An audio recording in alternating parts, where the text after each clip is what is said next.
Right, well, we've got a nice chilly morning and a stone cold chainsaw, so I thought I would show you my little procedure. Well, I wouldn't even say it's my procedure. I'm sure thousands of people all over the world use this procedure for starting a cold chainsaw, but if you've been struggling and you've not used one of these before, you might find it useful.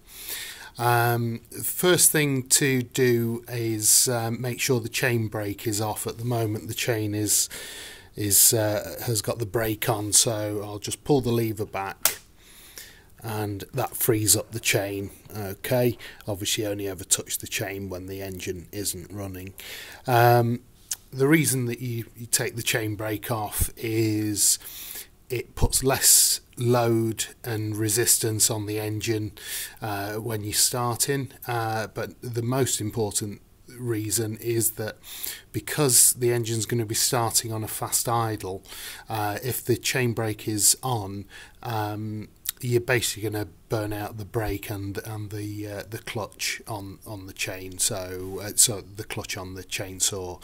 So think of it like if you had an automatic car and you were sat at traffic lights with the car in drive, you wouldn't sit with your foot on the brake revving the engine, and it's a little bit like that. So make sure the chain brake is in the off position. Then on the selector lever here, we've got obviously the off position, the 0, and then we've got on, which is the normal idle position. That's where it'll be when you're using the chainsaw long term. But then you've got these two choke positions just here. So to cold start, what I'm going to do is move the selector all the way back to the furthest back choke position. So I'm going to need to press in the safety catch and the trigger, and that will allow me to bring that all the way back. Okay, so that's in the full choke position.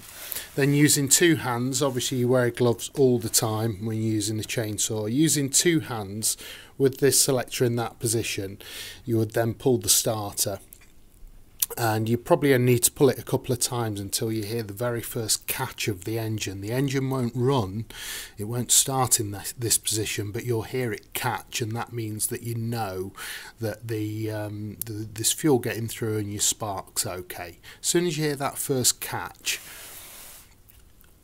what you do then is you move the selector lever to the starting choke position, and then once again steadying the chainsaw, you pull the cord, and within 2, 3, maybe 4 pulls, the chainsaw will then start.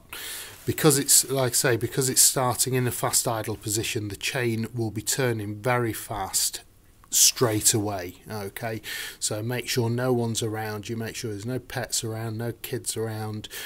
And because it's fast idle and this will vibrate and want to move around the floor and stuff, make sure it's under full control and held down at all times. Okay, and then you just run the engine for around about 10 seconds or so, nothing major. And after about 10 seconds you then pull the trigger, and the selector will then click over to the 1 position there. So if I pull the trigger now, it goes to that position there. Once it's in that position, the idle will settle down, and you're then okay to put the chain brake on whilst you move the saw around and get yourself in position to use it. And it's as simple as that. And so we'll go outside. The reason I've told you all this now inside is because obviously it can get quite noisy once the engine's running, so I thought I'd just talk you through that procedure now, and we'll go outside and we'll get the chainsaw started. Chain brake off, full choke,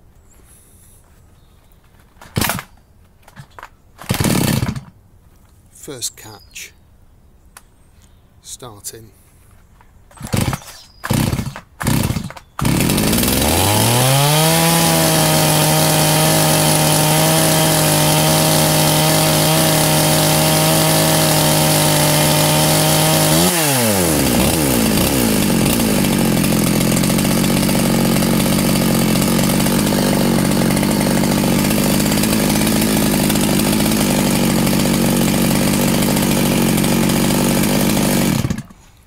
And it's as simple as that.